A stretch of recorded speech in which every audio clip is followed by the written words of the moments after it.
Vamos a tener orden inverso. Normalmente primero es la traca y luego la crema, ¿no? Digo yo, valencianos por aquí. Y nosotros hemos tenido primero la crema y ahora vamos a tener la traca después. Entonces la crema la están proyectando ahí. La bolsa de basura con todas vuestras basuras que habéis depositado, ahí están ardiendo. En todas las casas se producen basura, en todas. Pero hay dos maneras. Una es llevarla, la saca, el carro de la basura, y la quemas. Y otra es esconderla debajo de la alfombra. Entonces, si la escondes debajo de la alfombra o debajo de los muebles, no se ve, pero está. Y al cabo de tiempo empieza a haber un olorcito raro, los que entran en la casa. Si sigue más tiempo la basura debajo de la alfombra, empiezan a aparecer cucarachas. Luego quizá hasta ratas. Y bueno, pues lo que el Señor nos ha enseñado, que la basura, lo que hay que hacer, se produce continuamente, pues continuamente la quemamos fuera y ahí la casa está limpia. Y no hay virus, porque luego vienen los virus, que esos son todavía más peligrosos que las cucarachas. Pero bueno, ahí tenéis. Ahí han ido a parar vuestros pecados. Ahí han terminado. Bueno, entonces la traca para esta enseñanza. Vamos a hablar de un modo de oración que es tanto distinto, peregrino, ¿no? Estamos acostumbrados. Y os voy a tratar de justificar antes de hacerlo, luego lo vamos a hacer. Pero antes explicar, las cosas explicadas pues derriban ciertos prejuicios o miedos que nos da lo que es nuevo, lo que no conocemos. Entonces voy a empezar hablando de las raíces, diríamos, sociales. Es el grito de guerra. Y tiene un fundamento aparte, luego vamos a hablar de la Biblia, cómo aparece el grito de guerra en la Biblia, bastantes veces, no una vez suelta, ¿no? Pero primero esas raíces que hay un poco antropológicas. Combate, de eso fue, si recordáis, la enseñanza de ayer. Y en este combate espiritual, en las guerras, hay lo primero, el miedo es lo peor que le puede pasar a un ejército. Un ejército que sucumbe al miedo está derrotado ya de entrada. Y entonces por eso nos esforzamos por sacar el miedo del corazón de los soldados que luchan. Y para eso hay varios trucos, trucos socialmente admitidos. Uno son las marchas militares. En cuanto dan un golpe de Estado, lo primero, todas las emisoras están dando marchas militares. Es un recurso psicológico. Luego está la arenga. El general reúne a todo el ejército y los arenga. Pues, pero tiene que hacerlo con mucha fuerza. Y dice, bueno, vamos a luchar. Aquí la patria nos llama, somos fuertes, etc. Y luego el tercer recurso que suele haber en los ejércitos psicológicos, estamos todavía a nivel psicológico, es el grito de guerra, que nosotros no lo tenemos, por eso no es parte de nuestra cultura y nos resulta un poco extraño. Pero en muchos pueblos van al combate. Vamos a recordar los indios de Estados Unidos, ¿no? Así es cuando atacan. Ese es el grito de guerra, que tiene dos finalidades. En primer lugar, amedrentar al enemigo. Los colonos que están ahí con las carretas y por la noche se oye aquel grito y te llena el corazón de miedo. Y meter miedo al enemigo es una táctica buenísima, militarmente hablando. Y lo segundo, dar ánimos a los tuyos, ¿no? Cuando gritas, qué fuertes somos poderosos, entonces convoca todas esas energías. Y una vez, los años que estuve en Jerusalén, daba cursos de Biblia en un instituto que había allí y venían de todo el mundo en francés y en inglés, y les di una de mis enseñanzas fue la del grito de guerra. Y había ahí un sacerdote joven de ¿cómo llaman ese país? de Papúa Nueva Guinea. Y entonces cuando me escuchaba atentamente me dice, en mi tribu tenemos el grito de guerra. Y es parte de los ritos de iniciación a la vida adulta. Cuando los jóvenes pasan de ser un joven a ser un adulto en la tribu, tienen una serie de ritos que se llaman ritos de iniciación. Y uno de esos ritos de iniciación es enseñan a dar este grito. Yo le dije, ¿nos lo darías aquí ahora? Y dice, sí. Y nos lo dio. Da miedo. Y yo toda mi vida he sentido de no haberlo grabado. Porque si lo hubiera grabado, ahora lo que hacía simplemente, en lugar de explicároslo, ponerlo. Simplemente, ¿veis? Dice el Salmo 89, dichoso el pueblo que sabe dar el grito de guerra, caminará a la luz de tu rostro.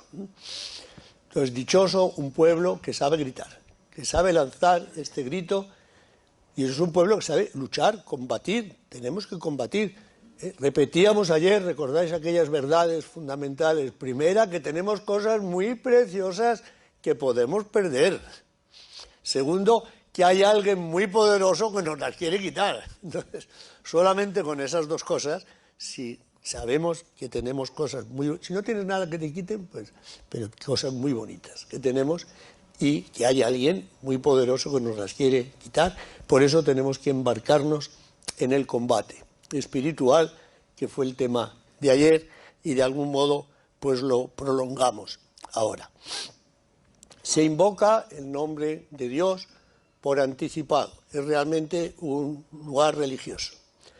Ahora pasamos a la Biblia. La Biblia, como todos los pueblos, tiene estas costumbres, partes de su cultura a la hora de ir a la guerra. Y el pueblo hebreo tenía que ir a la guerra continuamente porque estaba rodeado de enemigos poderosos que lo asaltaban, y algunos de ellos muy, muy poderosos, y eran un pueblo siempre pequeñito, nunca fueron un gran imperio, ¿no? El Señor quiso que su pueblo fuera un pueblo pequeño, y así lo quiso, y muy, muy amenazados. Entonces tenían este rito que tenían que aprender, y le llaman, la palabra en hebreo es teruá, teruá. La raíz en hebreo es de un verbo ruach, parecido al ruach del espíritu, pero con otra consonante distinta, una ayin, ruach. Y dicen los filólogos que indica estrépito, algo que hace mucho ruido. Y de ahí viene ya una de las formas, el verbo geía, que podríamos traducir, quizá la mejor traducción al español, supongo que en catalán también habrá una palabra parecida, aclamar. Cada vez que los salmos dicen aclama al Señor tierra entera, están usando este verbo, están diciendo da el grito en honor del Señor. En los salmos aparece continuamente la invitación a gritarle al Señor con este grito en concreto. Estaba muy asociado también al Arca de la Alianza. Primeramente empieza el grito en la guerra. Y si quieres aprender a orar, éntrate en la mar. Cuando nos ponemos en sitios de peligro, como la barca de los apóstoles, pues éntrate en el mar y quieres aprender a orar, ¿no? Y allí empieza en la guerra. Pero luego después se traslada al templo de Jerusalén, y entonces en el templo de Jerusalén daban ese grito, y que mucha gente estaba encantada, el deseo de ir a Jerusalén, participar en la liturgia, el deseo de gritar, tengo ganas de desfogarme gritando. Y allí voy a tener la oportunidad con el Arca de la Alianza. Bien, entonces, por tanto, teruá, grito de guerra. Vamos a leer Números 10:9. Tengo por aquí, me gusta leerlo de la Biblia. Dice lo siguiente: habló el Señor a Moisés: cuando ya en vuestra tierra, todavía están en el desierto, dice, cuando lleguéis a la tierra y partáis para el combate contra un enemigo que os oprime y enemigos que les oprimían, había muchos. Tocaréis la trompeta de clamoreo, otro nombre. Así se acordará el Señor vuestro Dios de vosotros y seréis librados de vuestros enemigos. Parece ser que tenían unas trompetas especiales que cuando daban el grito de guerra tocaban las trompetas. Y nosotros vamos a dar el grito de guerra acompañado de los instrumentos que tenemos aquí. No tenemos trompetas, pero bueno, con lo que tenemos vamos a clamar hoy al Señor al son de instrumentos. Seréis liberados de vuestros enemigos. Líbranos del mal. Y el primer enemigo del que vais a ser liberados es del miedo. Porque si no os liberáis del miedo, la batalla la tenéis perdida. Y la primera necesidad que tenemos, liberarnos del miedo que paraliza. Los miedos paralizan y los miedos te desmotivan continuamente, pues la eficacia que tiene este grito como efecto psicológico. Para eso tiene que ser fuerte. Ya os decía ayer cómo cuando hay que atravesar algún lugar oscuro, un lugar temeroso, hay sitios por donde nos da miedo pasar, pues un recurso es cantar. Simplemente pasa cantando en voz alta. Te oyes a ti mismo cantar y alivia mucho. Os lo aconsejo como fórmula cuando tengáis que pasar por algún sitio que dé miedo. Allí en el Perú, donde yo estaba, había lugares, no me acuerdo de qué palabra usaban, una palabra muy simpática, que había malos espíritus por ahí. Y cuando pasaban con mucho miedo. Tenían que hacer una especie de exorcismo. Un ejemplo es lo que pasó en Jericó, recordáis, ¿no? Jericó era una gran fortaleza, están ahí las ruinas, se pueden visitar todavía, una fortaleza cananea, y ellos pues eran un pueblo de escasos recursos. Y con Josué tenían que tomar la ciudad y no podían ni soñar en tomar la ciudad. Entonces dice que Dios le dijo a Moisés que llevando las trompetas, los sacerdotes eran los que llevaban las trompetas, dieran 7 vueltas en torno a la ciudad, en silencio total, 7 vueltas a la ciudad de Jericó, y al terminar, en un momento dado, que sonaran las trompetas del clamoreo y que todos dieran un gran grito. ¡Ah! En aquel momento cayeron las murallas de Jericó y pudieron entrar en la ciudad. Así nos cuenta la Biblia de ese episodio. Vamos a ver esta otra cita, es importante, del libro de los primero de Samuel.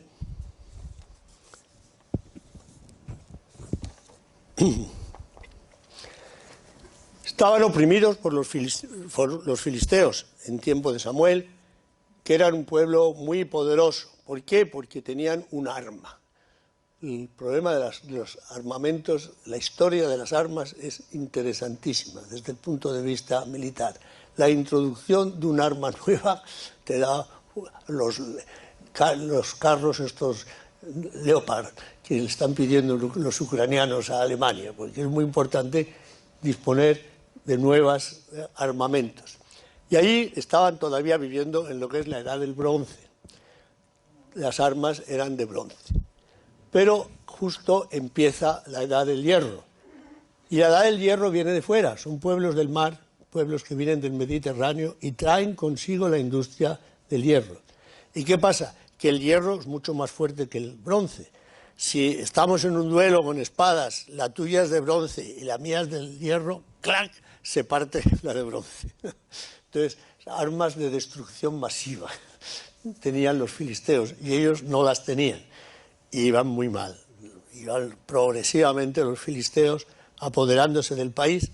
Y entonces dijeron, vamos a llevar el arca de Dios. La sacaron de la carpa, la tienda donde estaba, todavía no había templo, y la llevaron el ejército al arca. Y cuando llegó el arca al campamento, entonces van a dar este grito. saludando la presencia de Dios en el campamento gracias a esta arca de la alianza. Dice el texto: cuando el arca del Señor llegó al campamento, todos los israelitas lanzaron un gran clamor que hizo retumbar la tierra.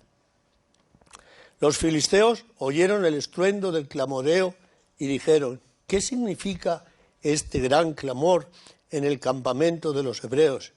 Y se enteraron de que el arca del Señor había llegado al campamento. Temieron entonces los filisteos porque se decían: Dios ha venido al campamento. ¡Ay de nosotros!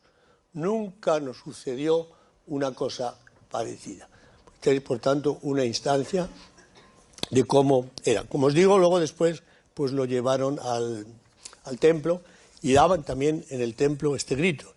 Y les apetecía mucho ir a dar el grito. Yo no sé si a vosotros os apetece tanto como a ellos.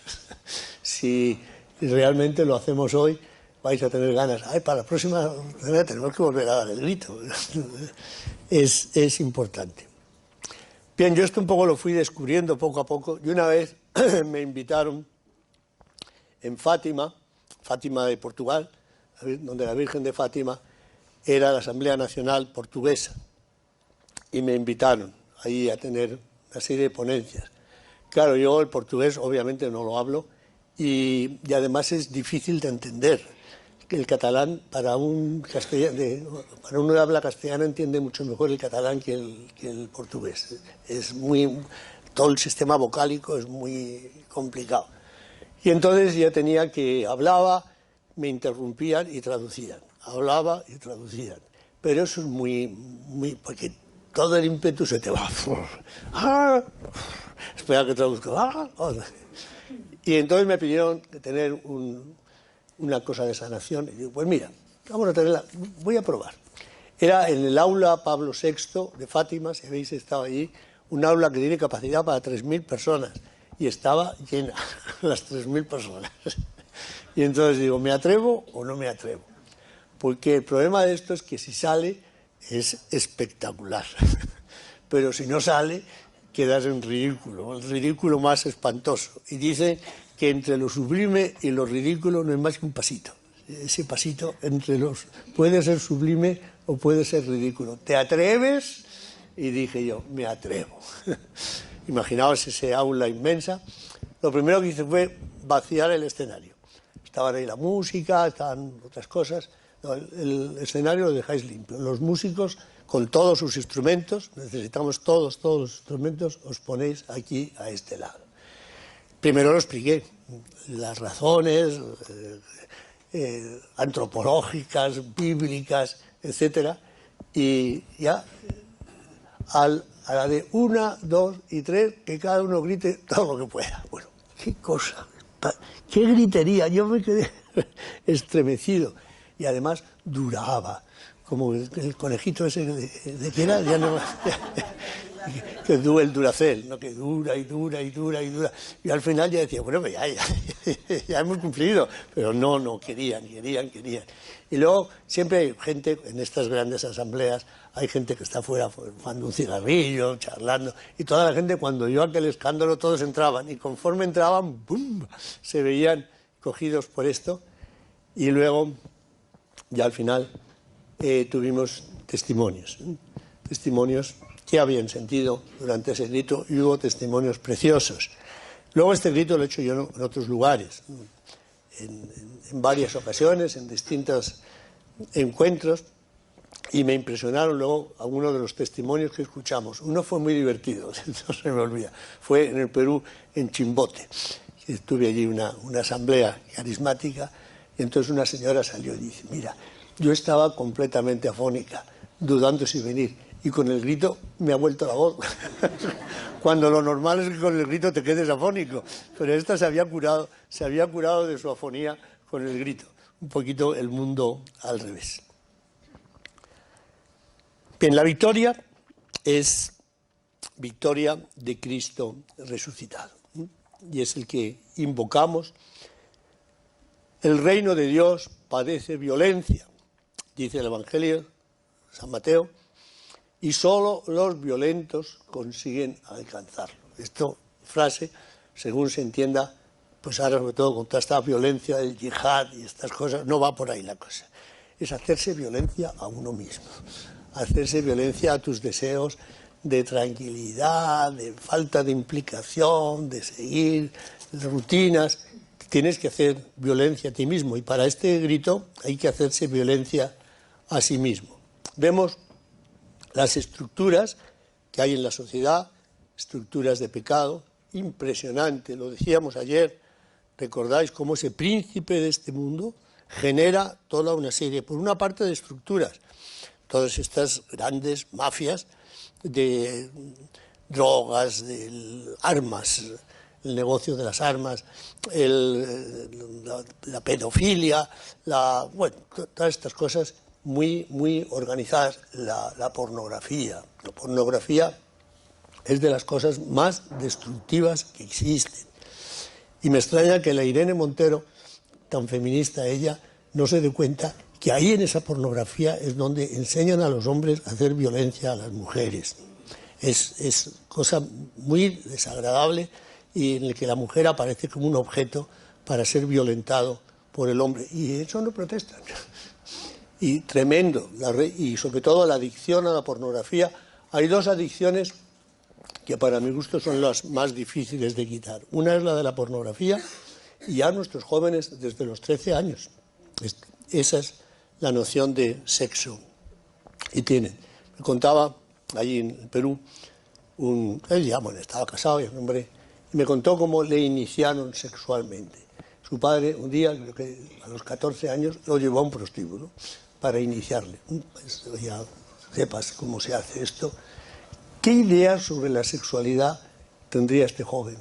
Que le habían formado que las mujeres están ahí para tu placer, les pagas y obtienes todo lo que quieras de ellas. ¡Qué perturbación profunda!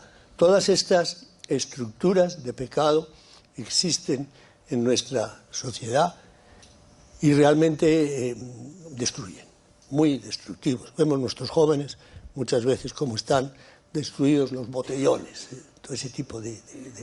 Están esperando que llegue ya el jueves, ahí en Murcia empiezan el jueves ya, el botellón, luego ya el jueves, el viernes y el sábado.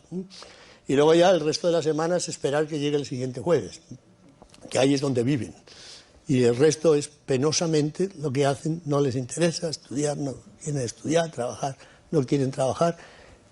Bueno, y la otra terrible adicción, si tenéis a alguien conocido, lo sabéis, yo he conocido varios casos, uno de ellos un sacerdote, el juego. Eso también es de lo más destructivo, la ludopatía. La persona con ludopatía es capaz le dan dinero para ir a la farmacia para comprar la medicina de su hijo y se lo juega en el bingo. Y también muy difíciles de quitar. Entonces realmente es un mundo, el príncipe de este mundo nos tiene bien cogidos. Esto, estructuras de pecado, pero luego también ideologías. Hay ideologías que matan. Y esas ideologías que matan las tenemos un poco en nuestra sociedad. Entonces los enemigos con los que luchamos son enemigos muy poderosos, muy poderosos. Y si no nos armamos bien para luchar contra ellos. Voy a leer este párrafo que en un momento dado, cuando me destinaron a Cáceres, estuve en Cáceres 5 años, y fui con Javier Quintana, que algunos de vosotros conocéis también, otro jesuita, está en la Renovación, estamos los dos desde siempre y nos destinaron a los dos juntos. Y mientras íbamos por allí no queríamos ir, porque justo acabábamos de fundar en Madrid la Comunidad Magnífica y nos hacía mucha ilusión, ya de repente teníamos que dejar eso para ir a otro lugar. Y nos salió este texto que es, en el capítulo 13 del libro de los Números.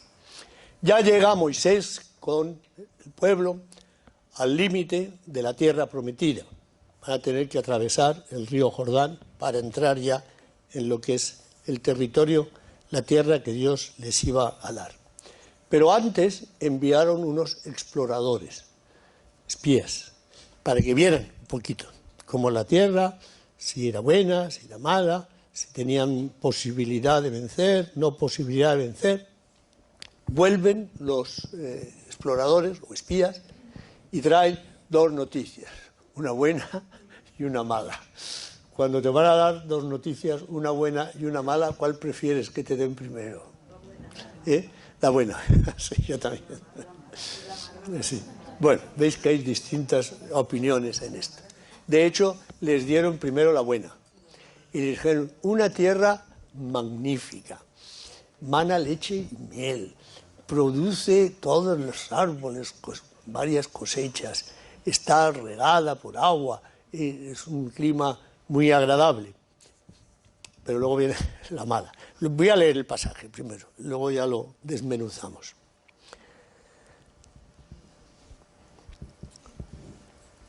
Relato de los enviados.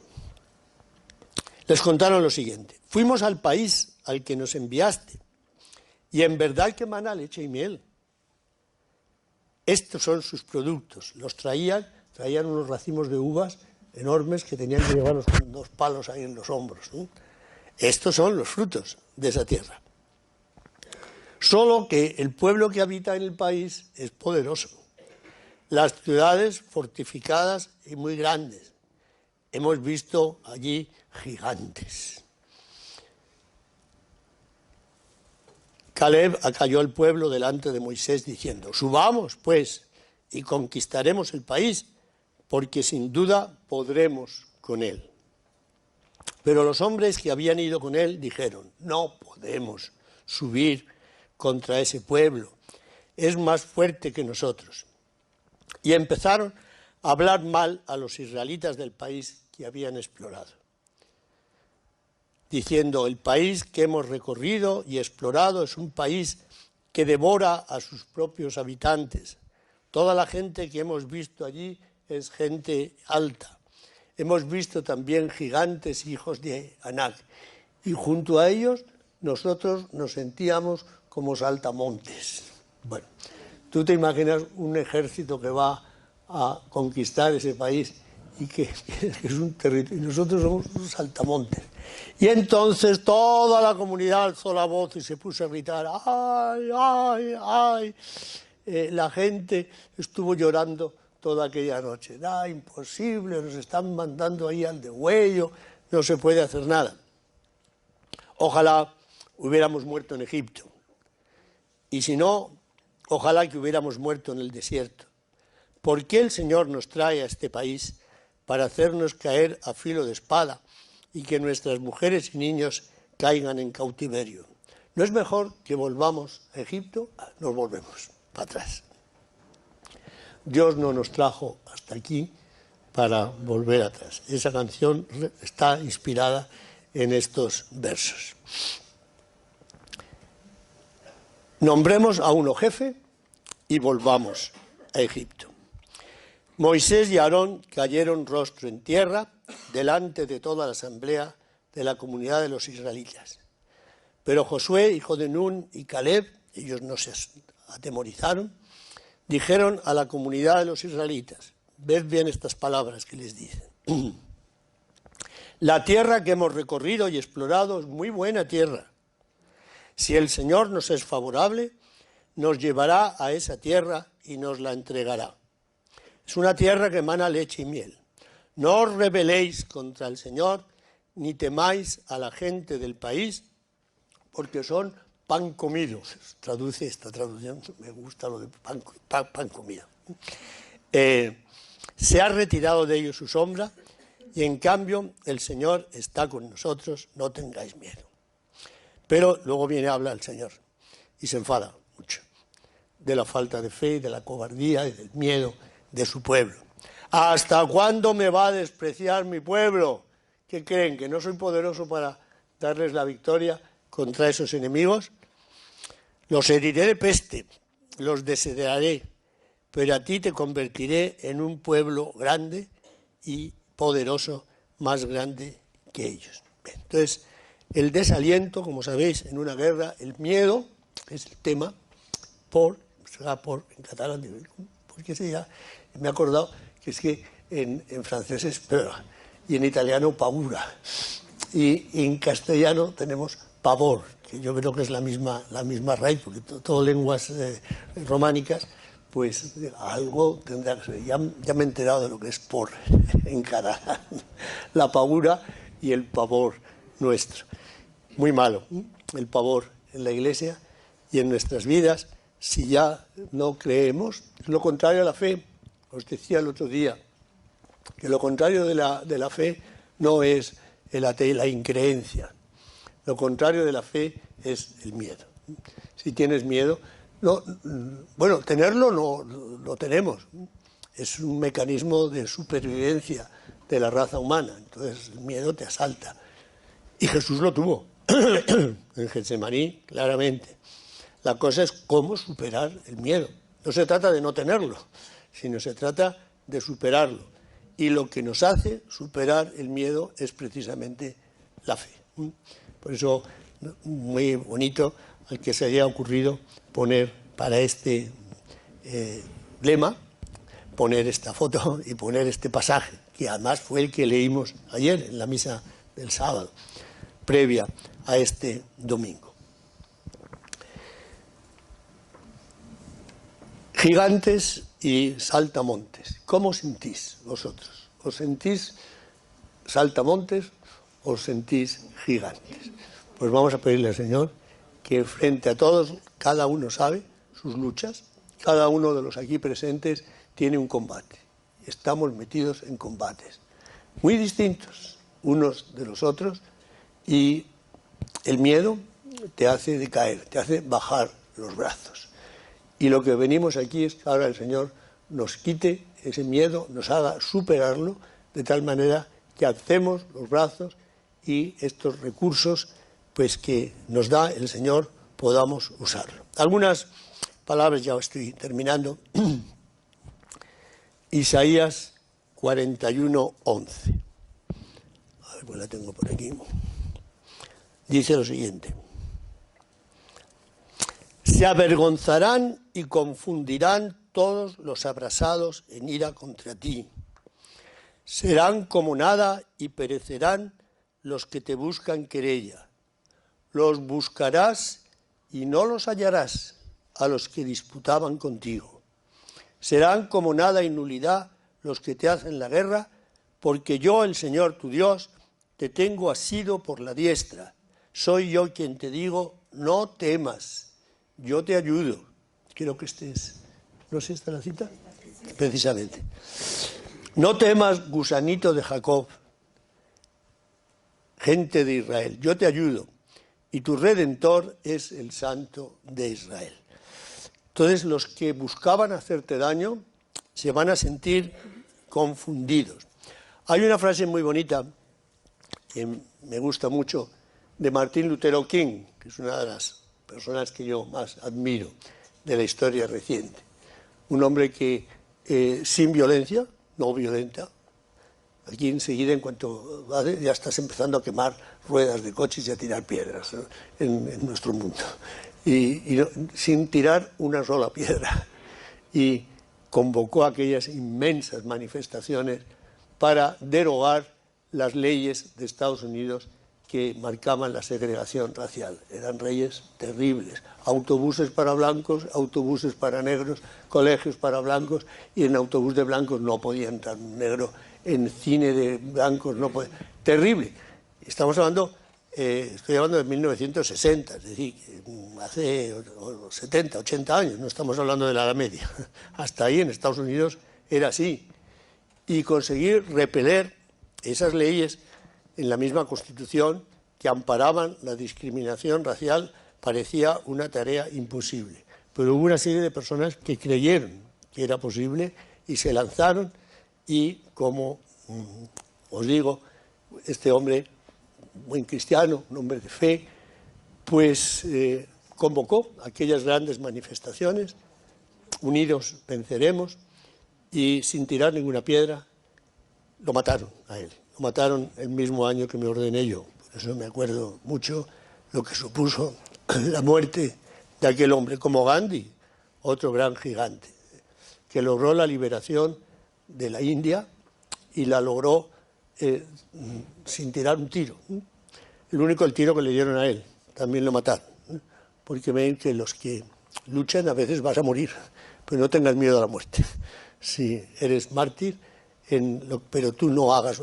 No es lo de la yihad, porque la yihad lo que invitan a la gente es a suicidarse con una bomba, matarse a sí mismo llevándose por delante a 50 niños. Dicen que son mártires. Eso no es el martirio. No tienen ni idea de lo que es el martirio. Este es el martirio, inmolar la propia vida para salvar la vida de los demás. Dice otro texto que tengo por aquí, no he anotado. Bueno, de Martín Lutero King os iba a citar esta cita muy bonita. Dice, el miedo llamó a la puerta. La fe salió a abrir. No había nadie. Rumiad, porque es muy bonito. Son miedos muchas veces en nuestra fantasía. Y si tú al miedo lo que haces es meterte debajo de la cama, pero no, sal, abre. Y te encuentras que eran fantasías. Muchas veces esos miedos que te hacen dudar, que te hacen temer. Este texto, sí, Judith 16:11.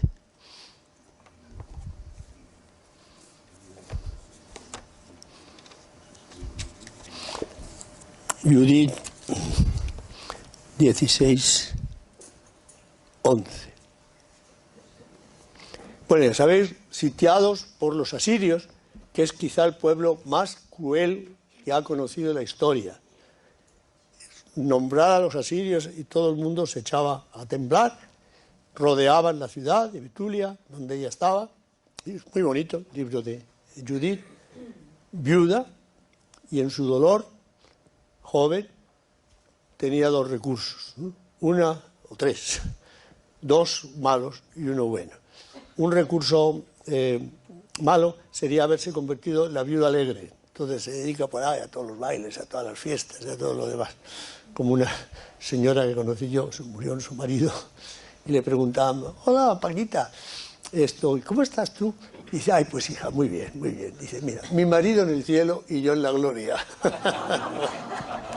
Bueno, no es el caso, gracias a Dios. Gracias a Dios no es el caso común, y sé de muchas de vosotras que estáis todavía de luto por vuestros maridos y que no estáis en la gloria, precisamente. Y la viudez, pero hay quien lo hace así. Otros lo que hacen es recluirse en su casa, vestidas de negro, no salen de casa para nada, bueno, tampoco.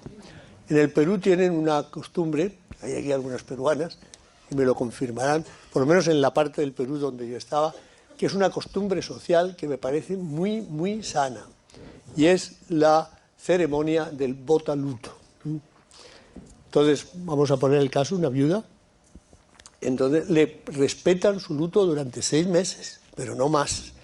Durante 6 meses la comunidad le deja estar triste, le deja vestir de negro y le deja estar recluida en su casa. Pero a los 6 meses viene la fiesta del botaluto, se tiene que quitar la ropa negra, tiene que vestirse de colores, salir y bailar. La presión social te permite en tu luto, pero no para que te pases el resto de tu vida de luto. Eso no puede ser, ¿no? Vean cómo hay costumbres buenas, sociales. Bueno, pues esta mujer se hizo en la terraza de su casa un oratorio, y desde ahí miraba la ciudad, las cosas que pasaban, miraba a los asirios cuando llegaban. Estaba contemplando la realidad de su país y los problemas que tenía su país. Bueno, todo esto un poco para que la cita que va a decir.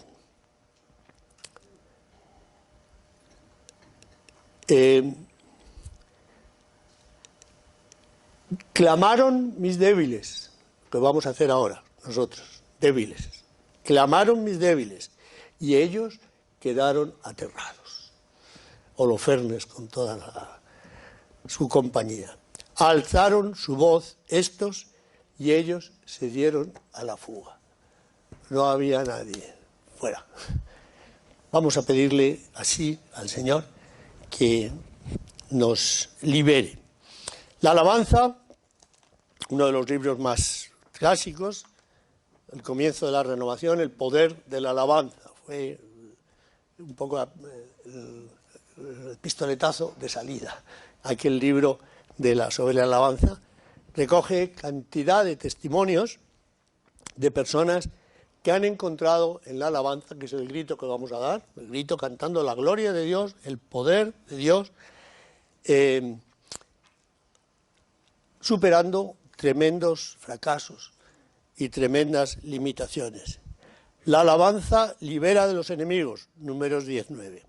Rompe nuestras prisiones. En Hechos, Pablo estaba metido en la cárcel, se pusieron a alabar a Dios con cantos en lengua, hubo un terremoto y se rompieron todas las cadenas. Y nos cura y nos guía, Isaías 57. Atrae sobre nosotros la ternura de Dios, nos hace caminar a la luz de su rostro. Y ya el final del Apocalipsis, hay ahí varias alusiones a la guerra santa, que no es la yihad, no tiene nada que ver con los terroristas.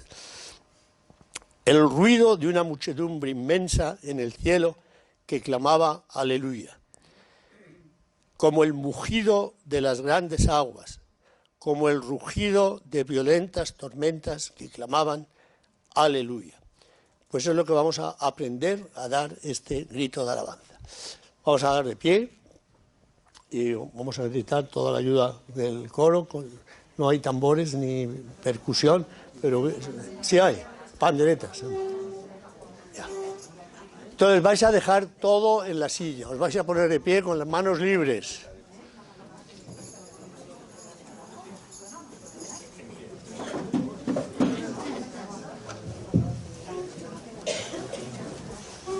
Y si cerráis los ojos, mejor, cuando empecemos.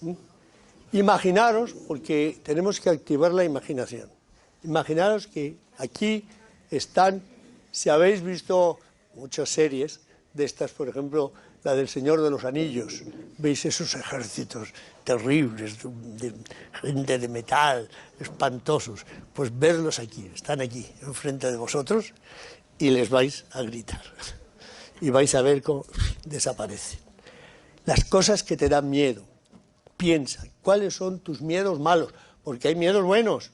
Prudencia, la prudencia. No te metas en sitios donde vas a salir escaldado, como no sea que el Señor te mande meterte. Si te manda meterte, métete.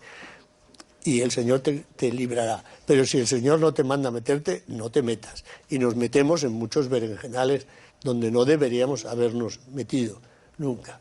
Pues ahora estamos hablando de tus miedos, esos que tienes que aliviar, y los tienes que aliviar con el poder de Jesús resucitado. Jesús ha vencido la muerte. La victoria es la victoria de Jesús y es lo que vamos a clamar. El victorioso vive en mí, que os enseñaba el otro día a cantar.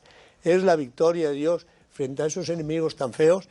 Imagínatelos, piensa cuáles son, antes de empezar. ¿A qué enemigo le vas a gritar? Miedos. Miedo a la vejez, miedo a engordar, miedo a la soledad, son miedos bastante sustantivos, miedo a la enfermedad, miedo a la muerte, miedo a la discapacidad, que muchos son de mi edad, pues o está ya o está al caer pronto. Es con un enemigo con el que tendremos que sabernos enfrentar. Yo no voy a tener miedo. El Señor está conmigo y aun en esas situaciones de discapacidad me va a dar la fuerza, el vigor y la alegría para ir siguiendo mi camino hasta el final con el Señor. Entonces, preparados, voy a decir 1, 2 y 3 y a ver si gritáis todo lo más fuerte que podáis. ¿Imagináis? El Señor con nosotros, este es el ejército del Señor. Hemos traído el arca de la alianza, la Eucaristía, la hemos tenido aquí presentes y ahora le gritamos a todos esos demonios que nos asaltan. 1, 2 y 3.